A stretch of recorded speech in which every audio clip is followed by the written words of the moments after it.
What's good, people? Today I'm going to be doing my final review on the Geometron. I'm going to try and sum up my entire experience with the bike, go through all the adjustments I made, how you have to ride this bike, and everything else that goes along with owning a Geometron G1. Let's get into it.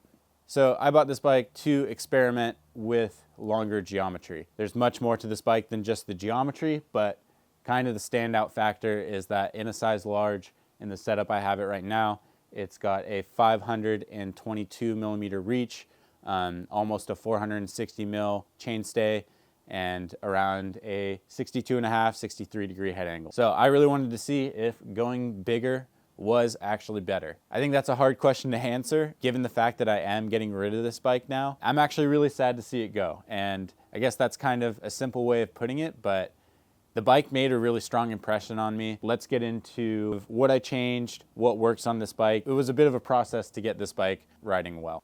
So one of the standout features is the mutators. You have one in the seat stay and one on the chainstay, and through those mutators you can manipulate this bike into a lot of different configurations, whether that be mullet or just different geometry setups. So I ran this bike in 2.9 front and rear the entire time I had it. The setup I got the bike in stock from Geometron was with the 41 mil chainstay mutator, and I believe it was the 10 millimeter seat stay mutator.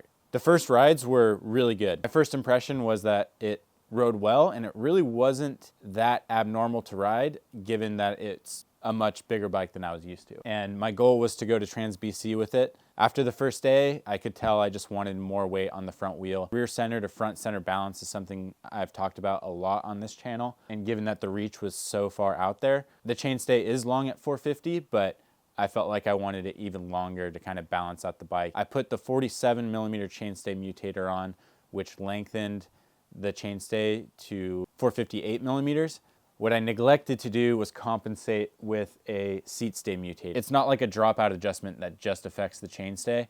Going to that longer chainstay dramatically dropped the BB and slackened the head angle. And I didn't compensate with the seat stay mutator because I'm an idiot. I rode the second and third days of Trans BC with maybe like a 58, 59 degree head angle and the BB like on the floor. Definitely like scratching my head, like what's going on? But once I got the proper seat stay mutator in at an 18.5, then the bike was a lot better. And that's the configuration I rode until today. I've been trying to think of ways to kind of just describe what it's like to ride this bike and what you need to do as a rider to make it work, because it absolutely works. I feel like this bike operates at a really high level, and I'm able to consistently be really fast and comfortable at a high speed, even in surprisingly tight and awkward terrain. But it requires you to be really in tune with this bike and figure it out. And what I mean by that is to get this bike to turn in tighter corners, you essentially have to get the rear end to slide. It's just too big to fit in a lot of corners without sliding the rear end around. Now, I think on a lot of bikes, especially if they were this size, that would be a big problem, because getting a bike to slide in really specific ways, like, because it has to be different on given the corner and the situation. So getting the bike to slide exactly how you want and need it to for a given corner is kind of a tall ask. It's like an advanced maneuver or technique. With this bike and its geometry, with that longer chainstay, that reach that gets you pretty far over the front wheel, but the front wheel's really far out in front of you as well. So you kind of have that confidence to be in this really aggressive riding position with a lot of chainstay behind you, with a lot of weight on the front wheel. It allows you to slide that rear tire really predictably. And that's kind of the essence of the magic of this bike and why it's able to work so well in such a wide variety of terrain that you wouldn't necessarily like pick a bike of this size for. Even in tighter stuff, I feel like I'm just like over the front, And if I commit to the corner properly, like the rear end just slides around and I'm out of the corner on a really good line. And it kind of makes it a fun bike to ride in that way. You know, it's hard to look at this bike and say this is a playful bike, but in a certain sense, it kind of is, because especially on tighter stuff, you're drifting it everywhere. And penduluming the bike through like 2 back-to-back corners, getting the rear end to step out, and then sliding into the next one, and then cutting a bit of an inside on the next one. Like, it ends up being a really fun ride dynamic that you don't really get on other bikes that I've ridden. The Dreadnought had a little bit of that, but given that this bike is just so big and it puts you so much more over the front, that it becomes a much bigger dynamic of riding this bike. So with that being said, it's like if you're not willing to be on that edge of traction on the rear and you're not able to get a few extra degrees of turning angle by just like slightly stepping out the rear, the bike is going to be really hard to ride. And when you misjudge that, or you don't commit properly, or on this bike, I really feel like if you're rushing things, it's going to take you off the trail. Just because bringing this bike back into line is kind of a big ask.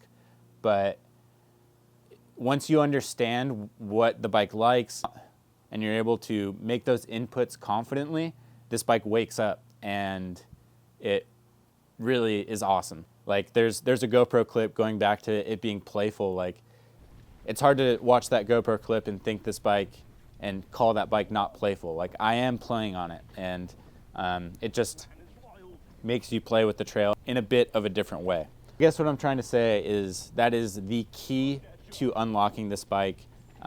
It's what I've digested after spending a lot of time on it, is you have to be in touch with that rear wheel. And even just like, there's clips of me where it's stepping out just slightly, but it never feels like it's just gonna like disappear on you.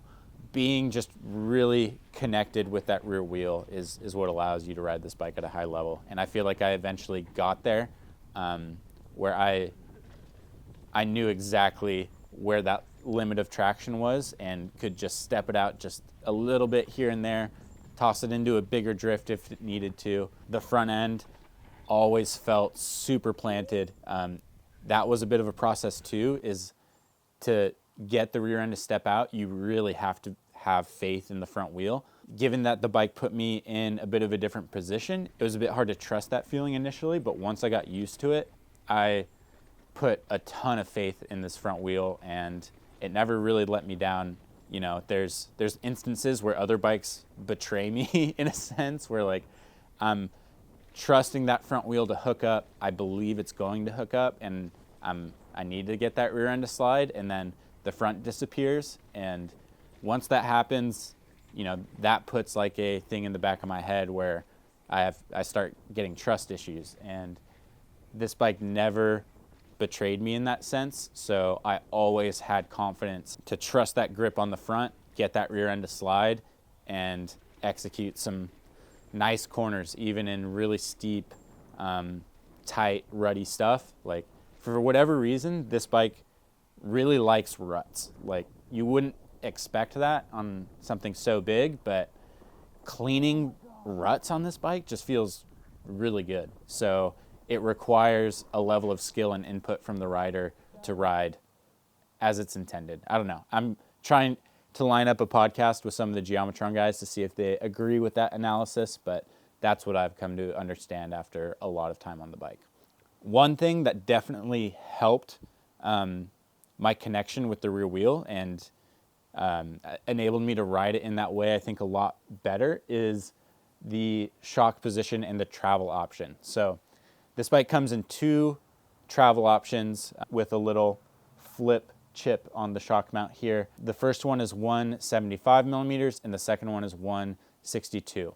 And the difference is the longer travel option operates at a higher leverage ratio, especially in the first portion of the travel. If you had the same shock spring, the longer travel option would feel a lot softer and suppler, whereas the shorter option would have a lot more support. And it took me a while to try the shorter option, but I've come to like that a lot more.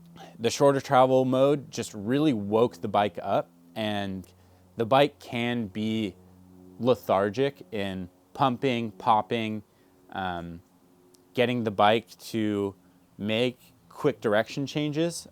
But once I put it in the shorter travel option, that added a really fun dynamic to the bike, and it changed the character of the bike completely. And I feel like having that support in the suspension helped dramatically deal with the size of the bike, because it made it a lot more responsive. If I needed to make a direction change more quickly, I feel like in the shorter travel option, it had that support to react in that initial part of the travel and give me a response a bit quicker. The longer travel mode, the bike just wallowed a little bit and didn't give me that energy and response.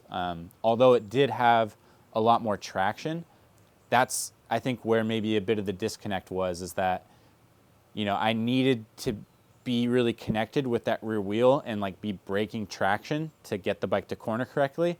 And given that it was wallowing a little bit more in that initial part of the travel, it just made it a bit harder to judge where the rear wheel was at, where it's going to break traction. Whereas in the shorter travel setting, having that stiffer platform just allowed me to be really connected with that rear wheel, and it just made me a lot more in tune with the bike.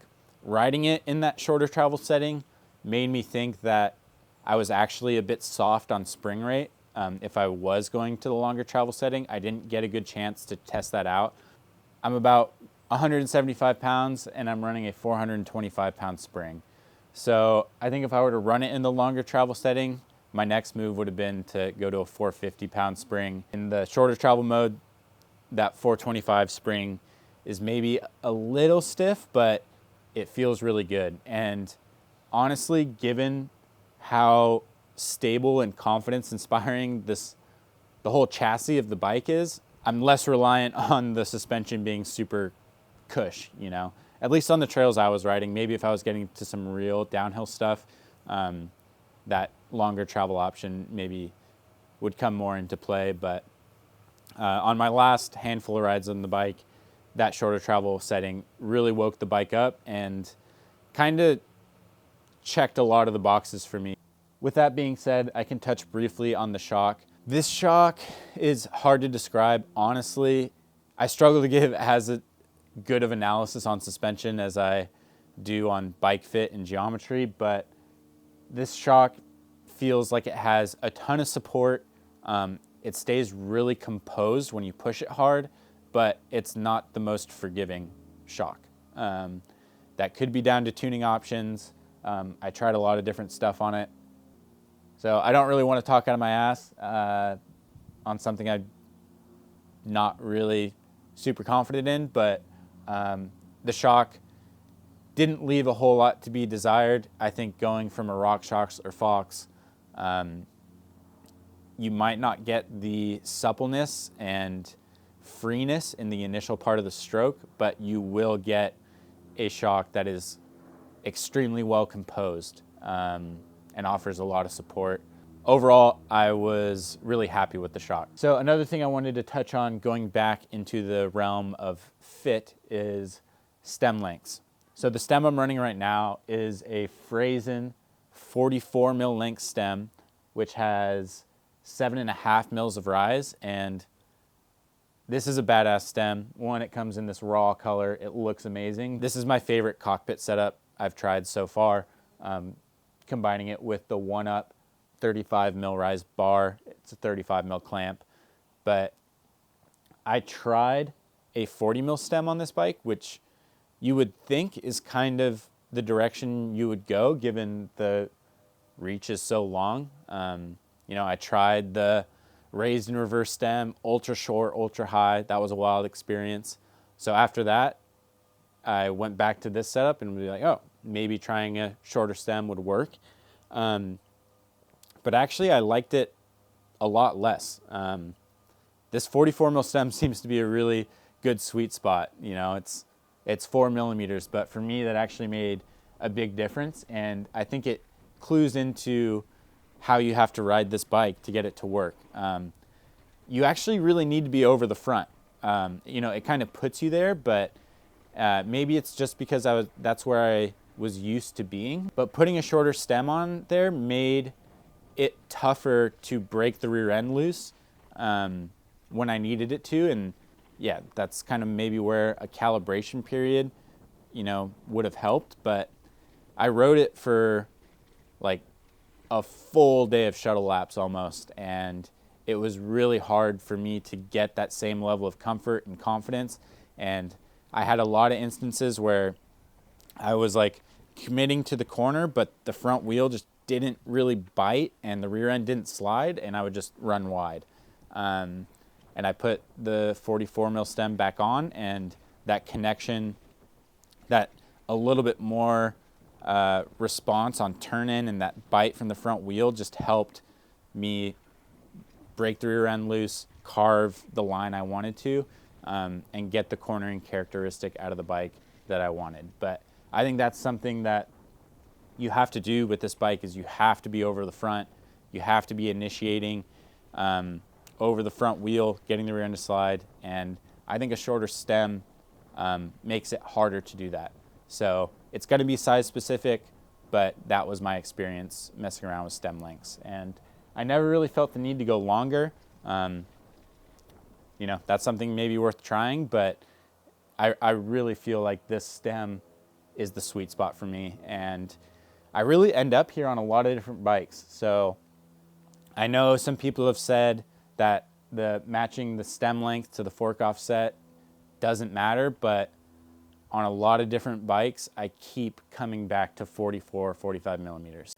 And my bar height is 108.5 centimeters. So that's a good reference point. Something especially worth talking about with this bike, given the reach is so big, is arm travel and how you're able to maneuver on the bike. This is something I've touched on in previous videos, but when you're this stretched out on the bike, you know, it's not like you're actually like doing a plank, but essentially your arms are default, you know, more extended.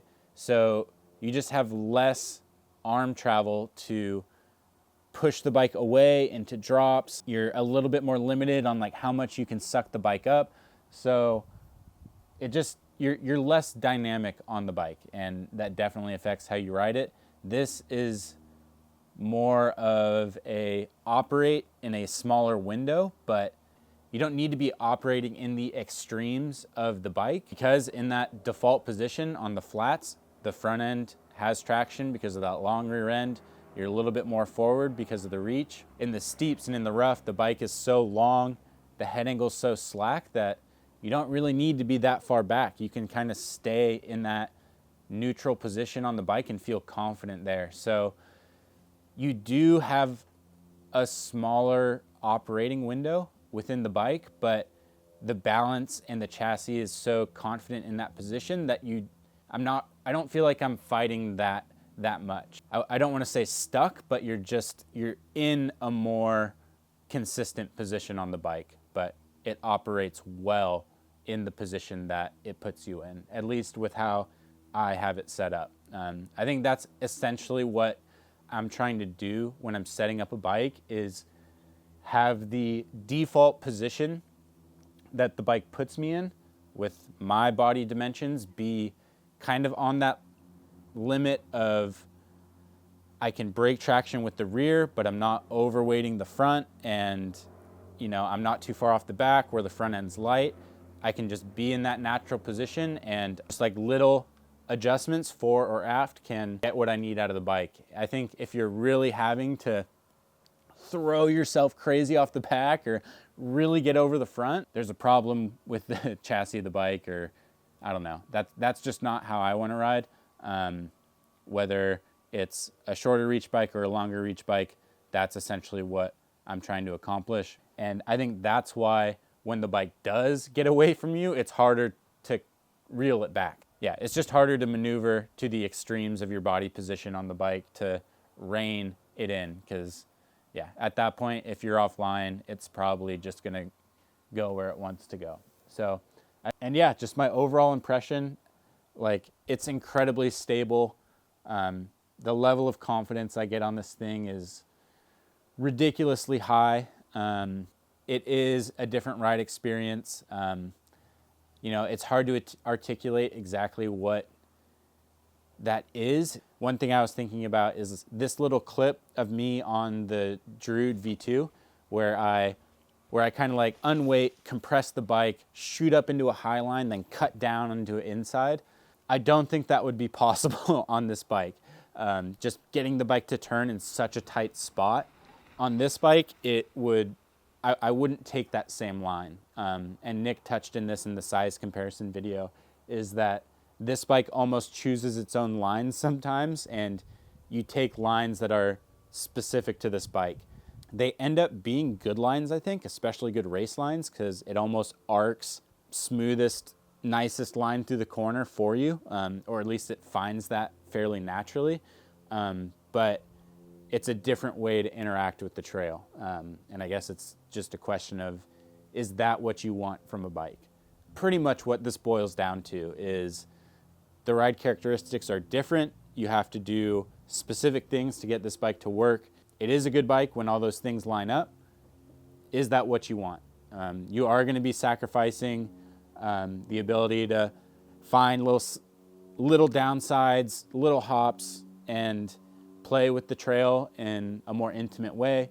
You're going to be operating within a smaller rider window with your body position, but as long as you're okay with that, then this bike performs incredibly well. It's just a question if you want your bike to work that way. And then there's the option of different sizes. If you're my height, Geometron is going to say you should be on this bike, or maybe even the size above, which is like a 435, 440 mil reach. And I said no to that. This was big enough for me. I don't really see the benefit in going any bigger, but hey, I can't knock it till I try it. Maybe it's, you know, that was the whole point in this thing. I wouldn't have said I would have liked this bike as much as I did before I rode it. So maybe bigger, even bigger is better. But I mean, that's hard for me to see. But the medium, I think, is around 485, 490 reach. And, you know, I'm sure that bike would ride incredibly well too. But once you get into this realm with my body proportions, yeah, it gets into some unique ride characteristics, which if you take advantage of, can be really, really rewarding. Fun fact, the eclipse is going on right now, so that's pretty tight. Should be helping out with the blown out highlights in the background. Climbing wise, I touched on it on a previous video, but I feel like this is one of the most comfortable bikes I've climbed on ever. Like for all day in the saddle, I put in some pretty massive pedal days. It rides super comfortable. Long chainstay, keeps that front wheel planted, and I don't know what the seat tube angle is. I'll put it on the screen, but I think it's pretty steep, and it just like puts you in such a neutral, comfortable position, and I feel like I don't have to deviate it from it hardly at all, even on steep stuff, like maybe just a little hip hinge forward, but I'm able to spend all day on this thing, and I feel like I'm using less energy just because I'm in such a comfortable position. And especially in that shorter travel mode, the bike climbs incredibly well. You know, it's not the lightest. I don't know what this bike weighs in at. It's probably like 37 pounds. Regardless, the composure and pedaling efficiency of the bike is really impressive, especially for, you know, what it's intended to do. I think the next thing I can touch on is the ride quality out of the chassis. And the biggest piece of feedback I have in that regard is the rear end of the bike is fairly flexy. You just look at it, there's no seat stay bridge here. I think there's a limit where it's like obviously too flexy. This isn't quite there. I do think it helps track, and the bike still is really predictable, but I've got tire marks on both sides of the seat stay. The clearance there isn't the greatest either, so I wouldn't want to go much bigger than this 2.4. On Nick's bike that I rode with the 2.5, it buzzed a lot. Riding an aluminum bike is just dope. I don't know, it feels super solid. It looks badass. This is a bike that I walk into the garage and I say, damn. You know, not all bikes check that box, but it is preferable to have a bike that you look at in the garage and it makes you excited to go ride. It looks fast standing still. The welds, the finish, the attention to detail, even the chainstay mutators and stuff, like, it's a really simple system. I feel like that's an area where you could easily go wrong and make it more complicated and unnecessarily problematic, but it's really easy to do those adjustments. The bike hasn't creaked at all. I just have a lot of confidence in the frame. Even this like seat stay bridge, it just looks badass.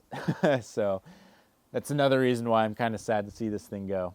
It's got external cable routing, which I'm a huge fan of. It's like you don't even need to remove the shock to do any cable stuff. Like, just makes working on the bike a breeze. It's clear that this bike is designed by riders, and that's just cool. Don't like so much about the build of the bike. Obviously, it doesn't have a water bottle. That is what it is. But maybe I think the biggest shortcoming for me for this bike, build-wise, is the chainstay protector game is honestly pretty dismal.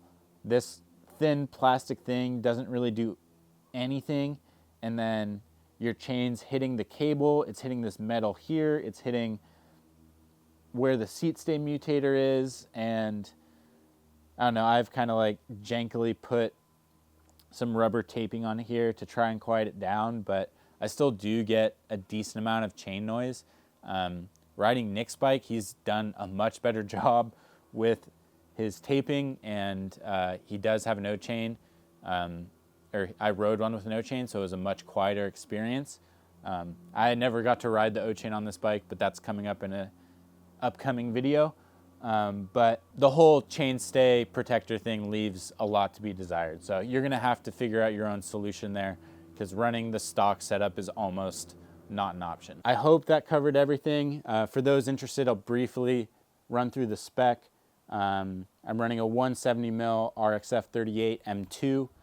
I think this fork pairs really well with the bike because the front end is so well weighted that that support that this fork has in the first half of the travel, it almost probably works worse on short chainstay bikes or bikes where you're not weighting the front wheel constantly, because it isn't as supple in that initial part of the travel. But when you put it on a bike like this where you're constantly putting weight on the front end, it just feels like a really good pairing, and it almost like makes the front end more supple when there's weight on it. So just a thought. The bike is so slack, and maybe this fork isn't as supple. So honestly, on flat, rocky, chattery stuff, I feel like the fork is just flexing on the bushings sometimes and not actually getting into its travel. But as soon as you point it downhill and go steep, like, then everything gets fine. But on really flat, chattery trails, like, the balance of the bike is still good, but I think just the head angle makes it so the fork isn't working as well. I think that's where like Nick's setup with the RockShox would probably do a lot better in that situation, but I didn't buy this thing to ride flat trails. At 165 mil cranks, I feel like that's a good option. TRP brakes, 200 mil rotors, and I'm running an 11-speed drivetrain, Shimano XT with a SRAM 10 to 42 XX1 cassette. I did another video on that if you're interested. But, I'm running Novitec wheels, the Diablo XLs, 29 front and rear, and I ran an Assegai and a DHR in different casings and compounds through the entire life of the bike. Wolf tooth dropper, 200 mil. I need a drink of water. That was a lot. Thank you guys for sticking around this long if you're still here. Subscribe if you haven't already. Got a lot of exciting stuff coming this summer. And if you'd like to support the channel, I do have a Patreon where I post 2 weeks early, post a bunch of exclusive content as I'm going through the testing process, and you can submit questions for future podcast guests. So either way, thanks for watching, and I'll see you guys in the next video.